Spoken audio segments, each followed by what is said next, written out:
Good afternoon, ladies and gentlemen. Welcome to our first Halifax-based Atlantic Path Roadshow.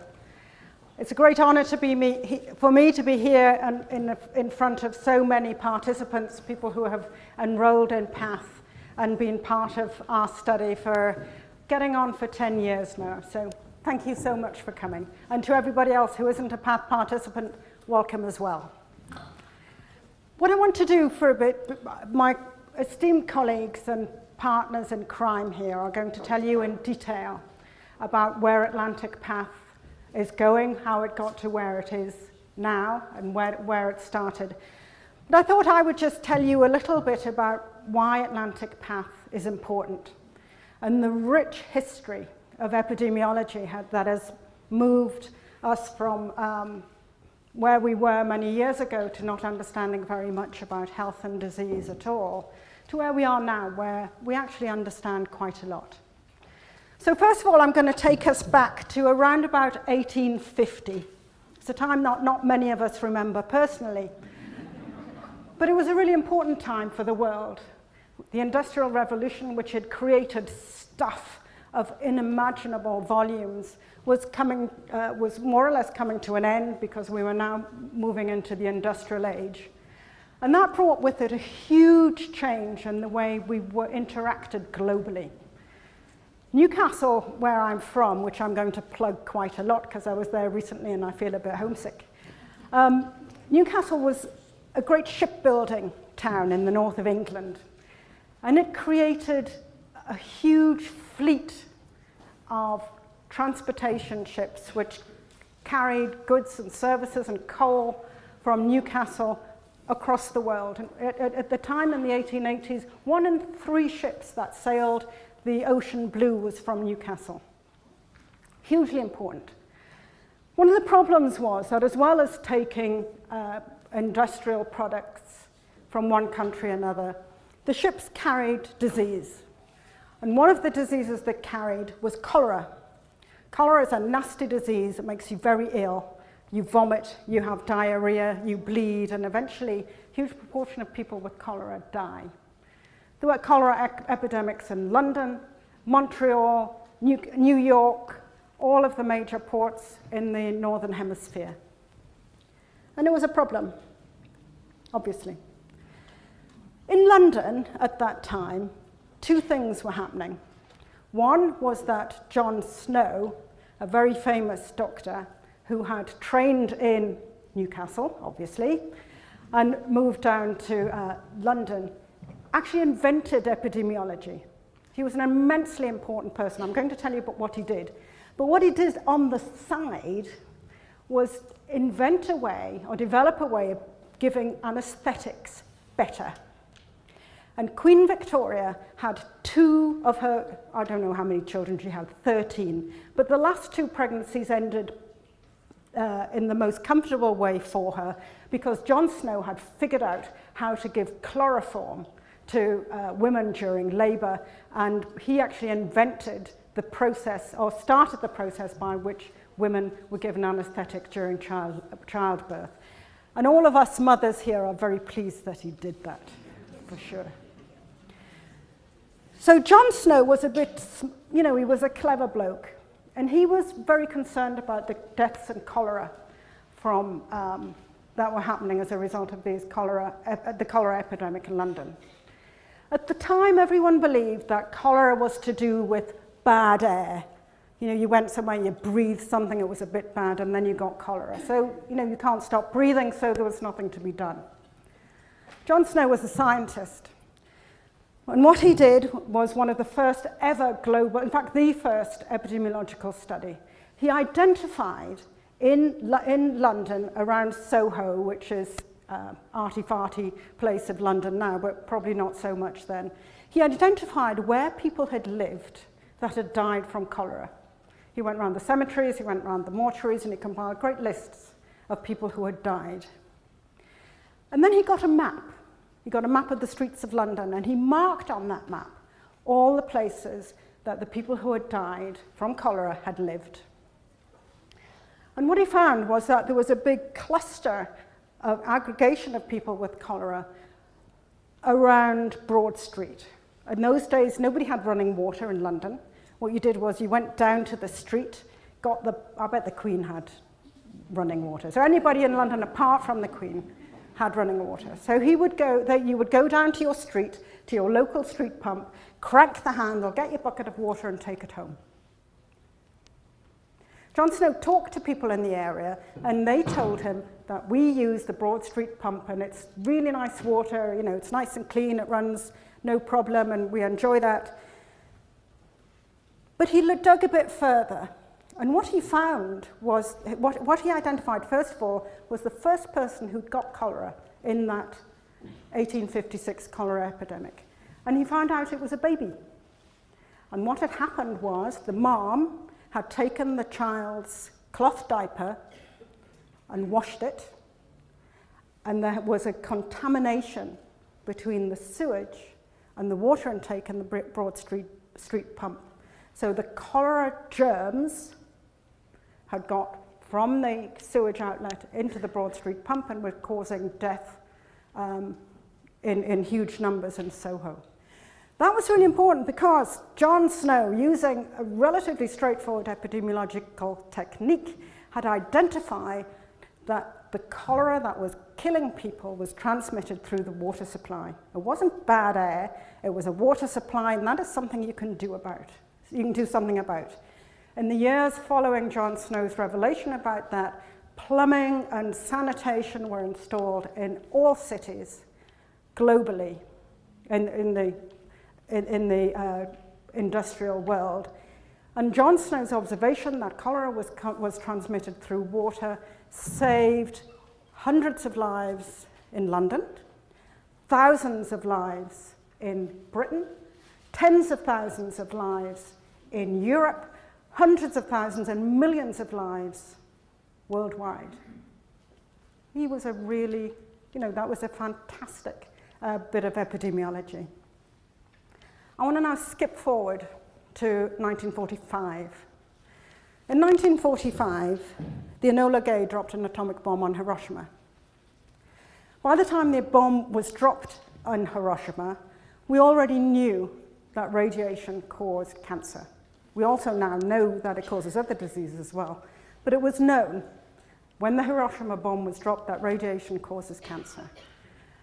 And the reason we knew that was, again, another epidemiological study, one of the very first epidemiological studies that was done looking at radiation exposure. And the people who were the subject of that study were women who had been employed in munitions factories during the First World War and had been working on airplanes that needed luminous dials.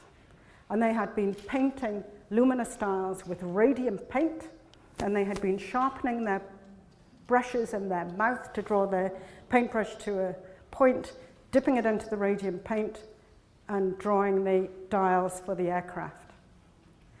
The women later got all sorts of horrific bone cancers in their jaw, and it was but epidemiological studies carefully demonstrated that the more painting that the women had done, the higher was their rate of jaw cancer.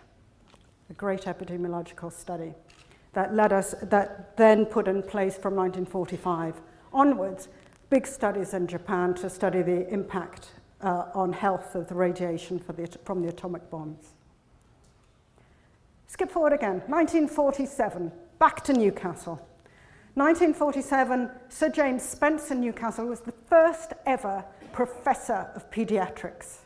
That's important because before Sir James Spence, nobody thought that pediatrics was an important enough subject to have somebody who was as high up as a professor to investigate it. So 1947, Sir James Spence in Newcastle, which was one of the poorest cities in the country of England at that time, and had a childhood mortality rate which was unbelievably high compared with Manchester and Liverpool and other comparable cities. So he has set up an epidemiological study. So what he did was he invited every parent of a child born in Newcastle in May and June 1947 to become part of a long-term longitudinal cohort study.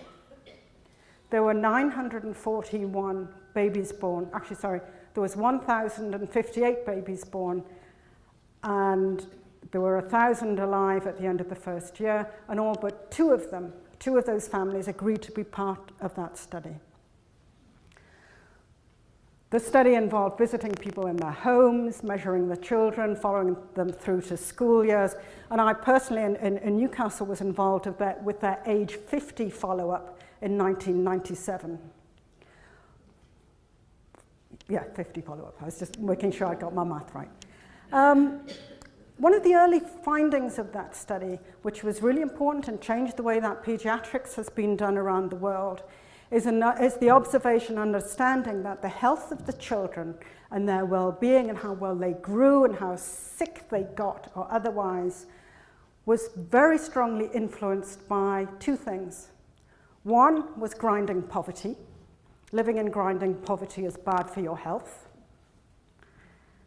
And the other one was that living in an environment where there was transgenerational poverty, deprivation, and a loss of hope was bad for your health as well. And that changed the way that medicine was performed, medicine on children was performed. So there was much more understanding of the importance of the child within his or her family. Three very different, groundbreaking epidemiological studies. One about disease and how the environment impacts on that disease. And in terms of conducting infection, Dr. John Snow and cholera. One, on the understanding of how environmental exposure and occupational exposure can affect your health, the radium dial workers. And one showing how important your social circumstances are and your home environment and everything that goes along with that, and your socioeconomic status and your income. Three very important studies, all of them done quite distinctly and separately and discreetly. Whiz forward in time again, and here we are in Halifax. And we've done the Atlantic Path study. We're in the process of doing Atlantic Path. The Atlantic Path has so much in common with those early studies, but takes us up to the next level. So in terms of looking at those factors that we know and causes environmental disease, that causes occupational disease, those of you who are part of Atlantic Path know that we ask those questions. We ask where you lived, we ask if you have a well, we ask what your jobs were and where you've been employed. We use that information. We're also asked, we also get environmental data from other sources like air monitoring and water monitoring, so we know a lot about the environmental context. We ask about specific exposures like radiation and arsenic. Many of you know we've asked about arsenic, and importantly, we've also measured some of these factors in some of the biological specimens we've got. And then the other thing we do is we ask about your home, your social circumstances, so we get some flavor of that overall social context that you arise from. So we have those pillars of research: environmental exposures, occupational and other exposures, and then health and well-being and the social context. What we are doing, though, that's very different from those studies, is that we live in a different century. And because we live in a different century, we can use those data in much more important and dynamic way. So in previous studies, you were able to look at one thing at a time. So we looked at heart disease, we looked at cancer, we looked at radiation, we looked at something else. But now we have the computing power that we can look at all things simultaneously. We also have a phenomenal resource in that we asked people to give us their samples. And because technology has moved on so much in the last 10, 20, 30, 40 years, we can now take those biological samples that you gave us, the blood, the toenails, the saliva, the urine, and measure stuff in it. We can measure stuff that's come from outside, like arsenic and metals, and we can measure things that have happened that are there because of the way that your body is working. Hugely important. Until Watson and Crick in the 1960s, we didn't understand about genes. Now we know about genes, and we know that genes impact your health, and we can look at those as well. But in this century, we're interested in not just to look at genes, we also have the technology to find out which genes are working. And it's that technology and that understanding that although we may have 10 genes, 5 of them are switched off, 5 of them are turned on. That's switching on and off of genes so that we work in different ways. This is a phenomenal step forward in the understanding of relationship between what we do, who we are, and what we're exposed to in our health and disease. And the important thing about that phenomenon, looking at the switching on and switching off of genes, is that it changes throughout our lives and that we can change it by having different exposures. So we've taken those early concerns, because we're still concerned about the same thing. We're concerned about our health. We're concerned about how what we do changes our health. And when we're concerned about how who we are affects those relationships. But we've added onto that a complex layer of biological understanding from the biological samples, genetic understanding from the study of genetics and study of genetic change.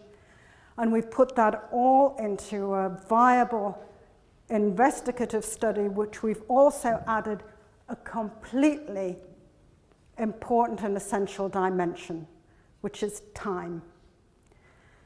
We started this study 10 years ago. We're hoping it's going to last another 20 or 30. And we know some of you may have noticed that things change over 10 years. We all become younger and more energetic.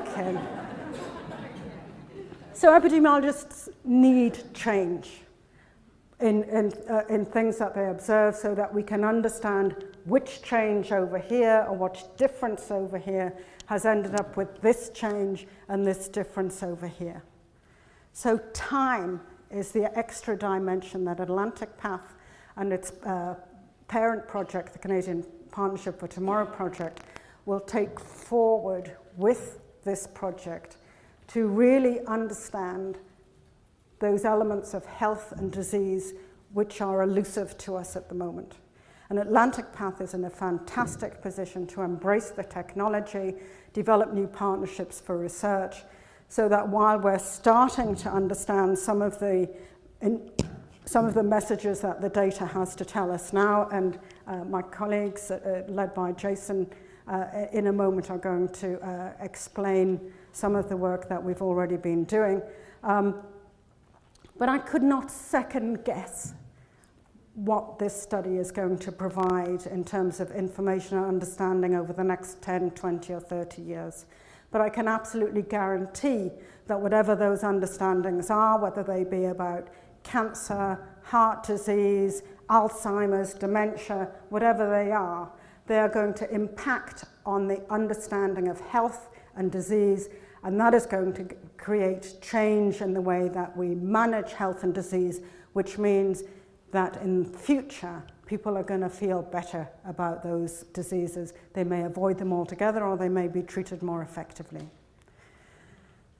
I'm hugely grateful to all of you for all of the support that you've given Atlantic Path over the last 10 years. And I would like to thank you in advance for all the help and support that you're going to give us in the next 10 and 20 years as we move on forward with this project, which is the largest and, to my mind, the most important population research project that Canada has ever undertaken. That's my general introduction, just to give you a bit of perspective and a view on why we need this sort of study. Jason, who is Executive Director of Atlantic Path, is going to give you some more precise and specific information. And then my research colleagues are going to tell you a bit about the work that they've been doing in the last little while on the data that you so kindly provided to us. Thank you. Thank you very much, Louise. That was a wonderful walk through history, and really tells us how the pump is primed now, and we can move forward and learn more. My name is Jason Hicks. I'm the Executive Director of Atlantic Path, and it's my great pleasure to see all of you here tonight. The weather's been so drastic and horrible lately, so whenever people separate themselves from good weather outside, it's a wonderful sign. To give you a bit of an overview of the presentation that we're about to give you, I want to give you a little bit of background about how Atlantic Path came to be and how we find ourselves at over 35,000 participants across Atlantic Canada. Tell you about the present and then also the future. And then it will be my pleasure to introduce you to 4 presentations that will tell you how baseline data that's already been collected has been used for scientific discoveries. And then finally, Louise will come back for some closing remarks at the end.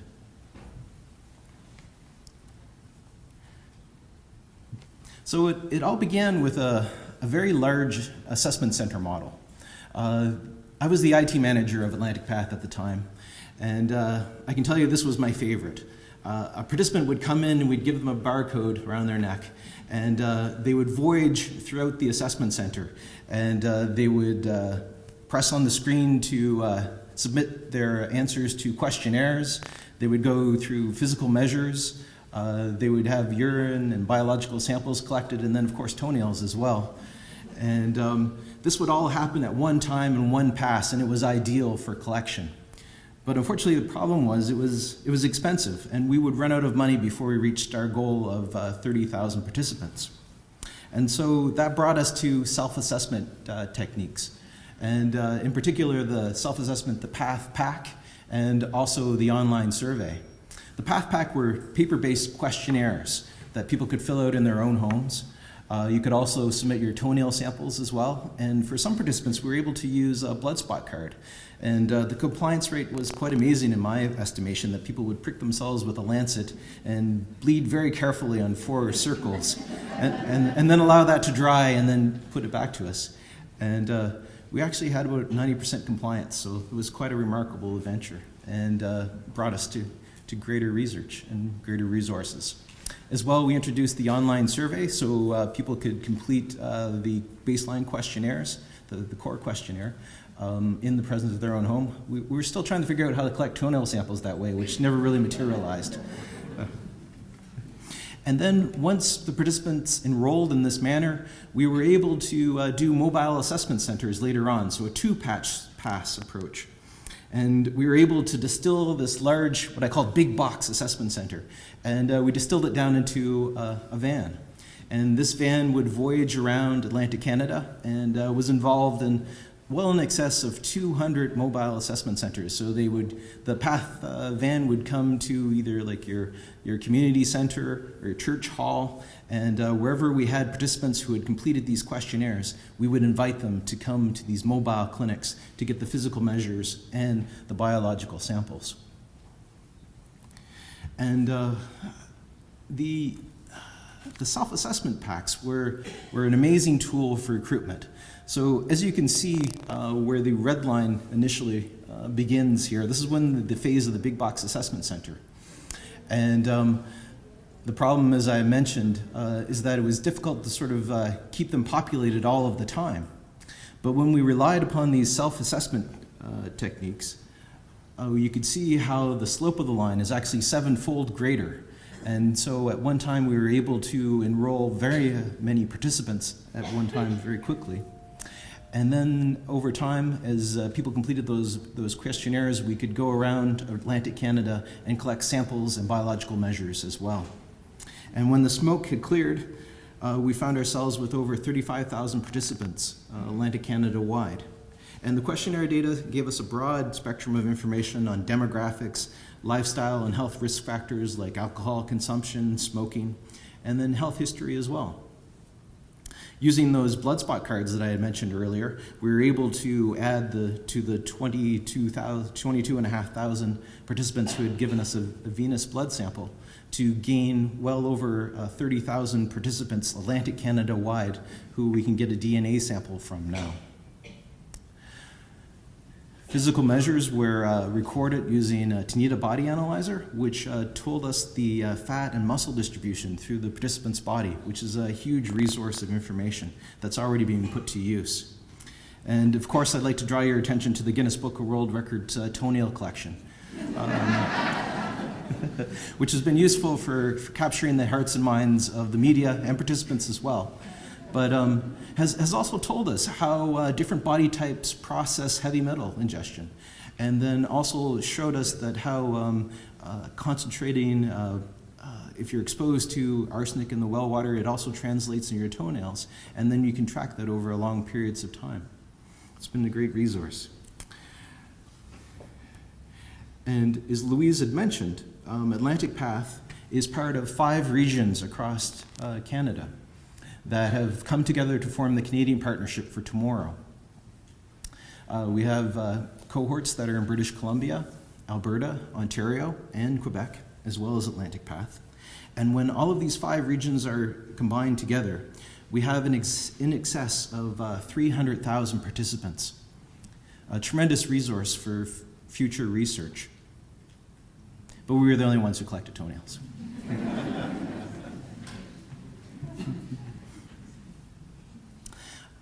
So often when I talk to participants, they will wonder, how do we compare across the world? What other studies are being undertaken that are similar to the Canadian Partnership for Tomorrow project, of which Atlantic Path is involved? So we can see CPTP up first here at the start, that started in 2009, as Louise mentioned.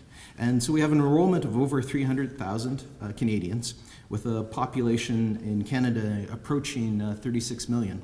Gives us a ratio of 1 to 118. So this ratio gives you a perspective of how a study can speak to the general population. The lower the ratio, the better. It means that for every 1 participant, you have 118 people in the population. And so this compares very favorably around the world. So for instance, in the Biobank Japan project that was undertaken in 2003, with an enrollment of around 200,000, with a very large Japanese population of 127 million, we get a ratio of 1 to 635. Similarly, with the UK Biobank, which is often held up as a gold standard, you have an enrollment of 500,000 participants with a population in the UK of just over 65 million, yielding this ratio of 1 to 130. And then President Obama's precision medicine initiative. Their hopeful enrollment is 1 million Americans, and in a population of 320, in the excess of 321 million Americans, that would yield a ratio of 1 to 321. And I was very interested in the US-based study because it's interesting to see how 10 years later, how a study would be put together to enroll a cohort and track it through time. And I was really impressed with how they were measuring similar things that we had done, and also collecting similar measurements and biological samples as well. So I think it really tells us that the Canadian Partnership for Tomorrow is well positioned to utilize these resources for scientific discovery. Especially when you consider the, even within Canada, the drastic differences that we see in cancer rates across Canada, and how information that's collected in the same way in British Columbia as in Atlantic Canada, samples that are collected in the same way will serve a very important use for future discoveries. So the question is, how will this resource be used? Well, it really starts off with a scientific idea, a research question that a researcher comes up with. And once they've received approval from their, once they come to Atlantic Path, we understand it will be an iterative process that goes back and forth as we define whether the resources within Atlantic Path will be able to answer their research question. And once they receive approval from their ethics research board, and then also from the Data Access Committee of Atlantic Path, they'll receive a de-identified data set, as well as samples if they're interested, that they'll use to answer their particular research question. And so the future. I'm happy to tell you that in each of the Atlantic provinces, we are well underway to accessing linked data, which is administrative health data. It's also the vital statistics for each province, and then also cancer registries as well. And it's this information that becomes very valuable over time as we learn what happens to our participants going forward. We met with each of the privacy commissioners in each Atlantic province and received their approval. And now we're in the final stages with the Department of Health in each province as well to gain access to this information. We're currently offering a follow-up questionnaire. So we envisage probably every 2 or 3 years that our participants will be invited to complete a follow-up questionnaire. And as we go forward, many things will become more important to investigate with our participants. We currently have this follow-up questionnaire, which asks questions about marijuana use and also e-cigarettes, as well as many new things.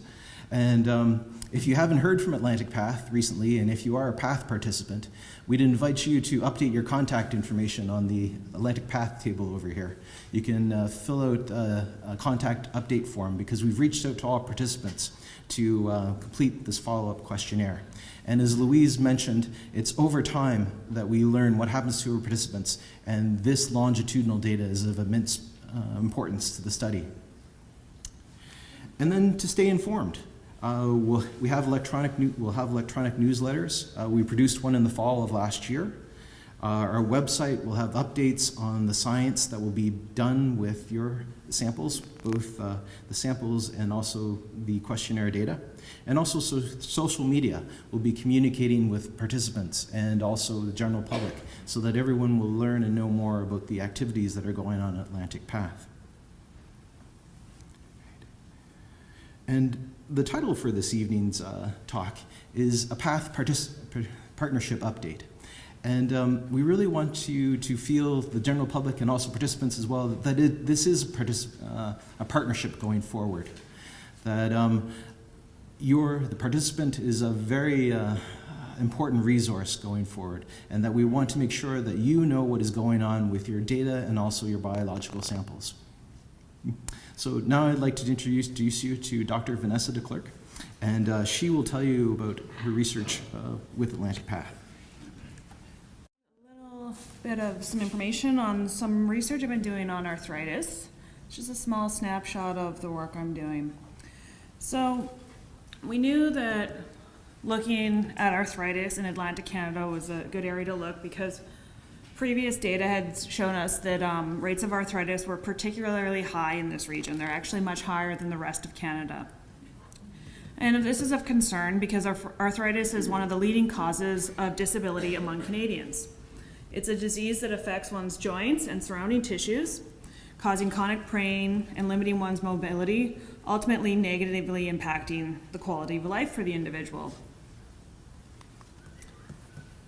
Now, often treatment approaches involve managing the symptoms of arthritis. So this can be relieving pain, improving functioning of joints, and preventing the progression of disease.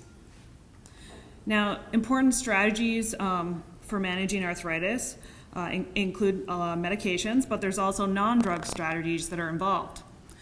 And this includes engaging in regular physical activity and maintaining a healthy body weight.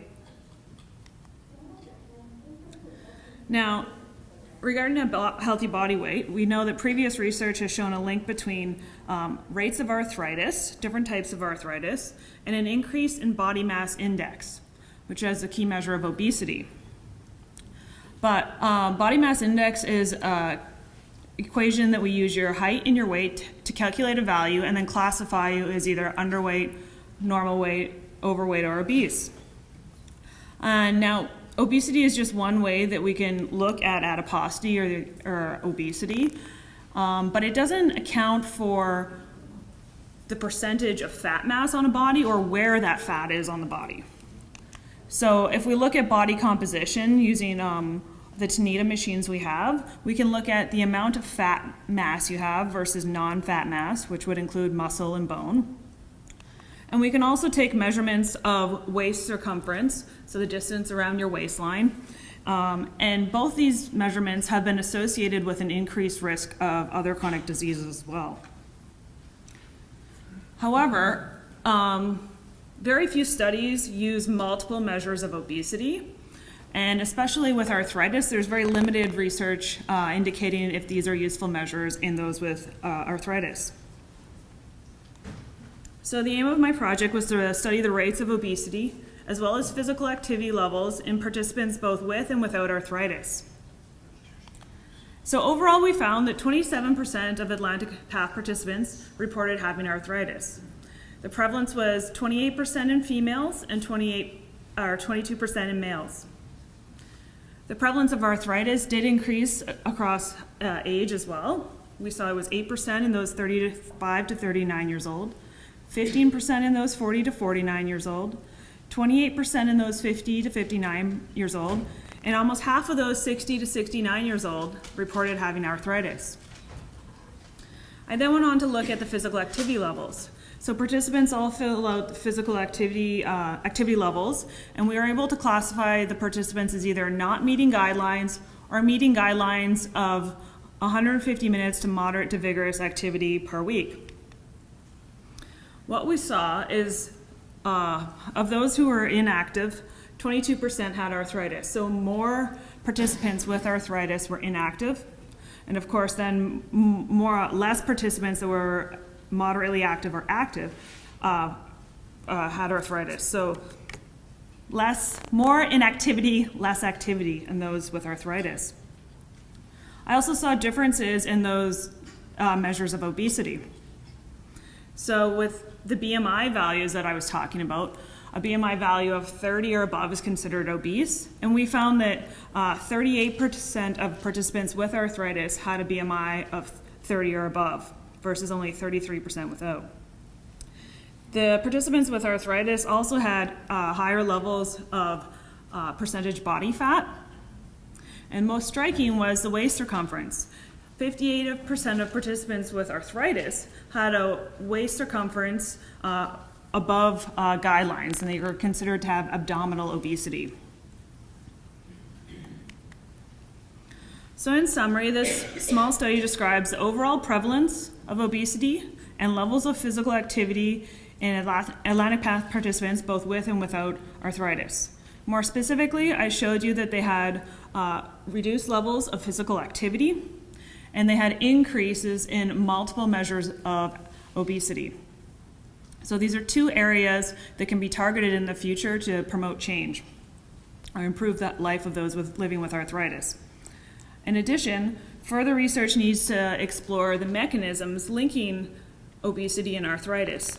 And to do so, I've designed a smaller study based on these early results, and I'm going to be using some of the blood samples to look at different biomarkers in the blood. That's all I have. Next, I want to call up Dr. Ellen Sweeney. Thank you very much. My name is Ellen Sweeney, and I'm going to talk a little bit about Atlantic Path and multiple sclerosis today. So multiple sclerosis is a progressive chronic disease of the autoimmune system, which affects the central nervous system, including the brain, spinal cord, and optic nerves. There are different types of MS with a variety of symptoms and degrees of severity. The symptoms include, but are not limited to, extreme fatigue and difficulty with balance, mobility, vision, and hearing. There are more than 2.3 million people living with MS worldwide. The global prevalence rates are 33 people with MS out of every 100,000 people. The highest rates of MS are found in North America with 140 people per 100,000, and in Europe with 108 people per 100,000. Canada has the highest rates of MS with 291 people out of every 100,000. There are 185 participants in Atlantic Path who are living with MS. This represents 0.6% of our Atlantic Path population compared to 0.2% of the Canadian population that has MS. Women are at least twice as likely to be diagnosed with MS. Participants in Atlantic Path were 4 times more likely to be women. MS affects quality of life and impacts people physically, emotionally, and financially. Levels of disability vary, but up to 60% of people with MS are no longer fully ambulatory within 20 years of onset. 48% of participants with MS work full-time, and that's compared to 60% of those without MS. 23% were unable to work because of illness or disability, compared to 3%, and 22% were retired. In terms of physical activity, 44% had moderate levels, 39% had low levels, and 17% had high levels. The majority of participants with MS ranked their health as good or very good. Participants also reported high levels of fatigue, as well as difficulty sleeping and relaxing, which can impact health-related quality of life. To summarize, MS rates among Atlantic Path participants are higher than the national average. MS is particularly relevant for female path participants who were more likely to be diagnosed than male path participants. While the majority of participants ranked their health status as good, they also reported high levels of fatigue and difficulty sleeping and relaxing, which can impact health-related quality of life. That is a very quick overview of MS within the Atlantic Path population, and I'm going to welcome up my colleague, Dr. Michael Yu. My name is Michael Yu, doing research with Atlantic Path. So I will show you how your contributions to this project may change lifestyles and improve health among people living in our region. As we all know that obesity is one of the major health conditions among populations. So we have the highest level of body weight compared to the rest of the Canadians. So the first study, we're looking at fruit and vegetable intake. As we can see that averagely men and women consumed 5 servings of fruit and vegetable per day, which is 2 servings less than Health Canada's food guideline. And compared to males, female consumed more fruit, vegetable, but less 100% juice. Based on the Health Canada's food guideline, we have 20% of males and 30% of females who are meeting the food guidelines. The large proportion of our population do not meet or do not intake adequate fruit and vegetables. When we look at the associations between fruit and vegetable intake with body adiposity measurements, we found that each 2 servings increase is significantly associated decreased body mass index, waist circumference, percentage body fat, and fat mass index. When we break down total fruit and vegetable intake into fruit intake, vegetable intake, and 100% juice intake, we find that only fruit intake shows to have the inverse association with all those body adiposity measurements. The other factor we are looking at is active transportation. So we can see that a large of our people can be classified as active commuter. However, most of us are active commuters with walking. Only a small proportion of us are active commuters with cycling. About 1/3 of us are exclusive motor vehicle users. When we look at the distribution of the body mass index among this one is exclusive motor vehicle users, and the body mass index of active commuters with walking, and body mass index for those cyclists, we find that there is a downward trend. Cyclists have the lowest level of body mass index. So this is also true for percentage body fat and fat mass index. So what we can conclude that we find some factors such as adequate food intake and active commuting may be associated with decreased body weight. Thank you. So the next, I will introduce my colleague, Yun Song.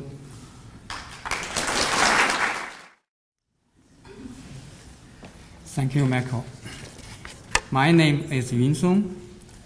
In this project, we are focused on testing association between physical activity and self-rated health in Atlantic population. We all know the benefit of physical activity on general health. Regular physical activity is associated with reduced risk of chronic conditions. Also, we know that the self-rated health, which is how people feel for their general health, it is not only a subjective assessment on general health, and also it is a good predictor for mortality, for functional loss, also for list of chronic health conditions. Some study in other countries like the States, Europe, and Asia have shown that physical inactivity is associated with poor self-rated health. The question here is that, is this association keep true in Atlantic population?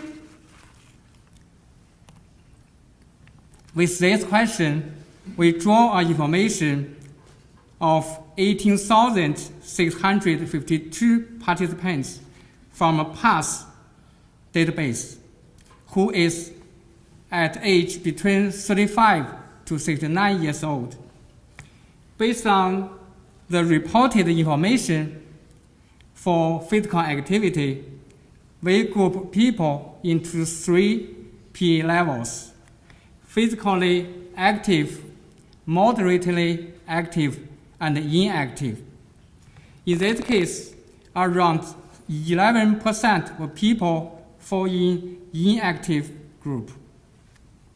For self-rated health, people were asked to rate their general health at excellent, very good, good, fair, and poor. After we combined fair and poor into one group, it's around 6% of people fall in poor self-rated health group.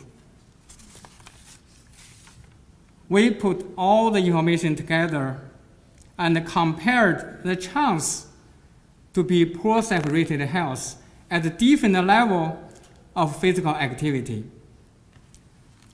The comparison performed for overall and also organized by sex, by different age group, and also by different group of people with or without chronic conditions, which we have 3 groups: non-condition, 1 health condition, and 2 or more health conditions.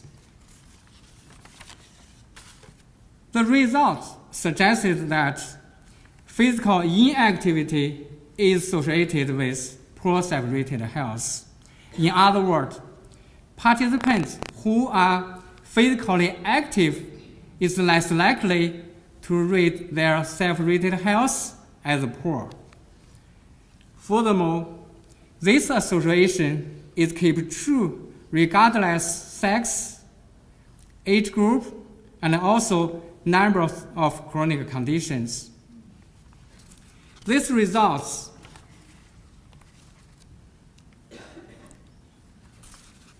lead to a conclusion that physical inactivity is associated with a poor self-rated health, which is consistent with the result from a study of the States, Europe, and Asia. More importantly,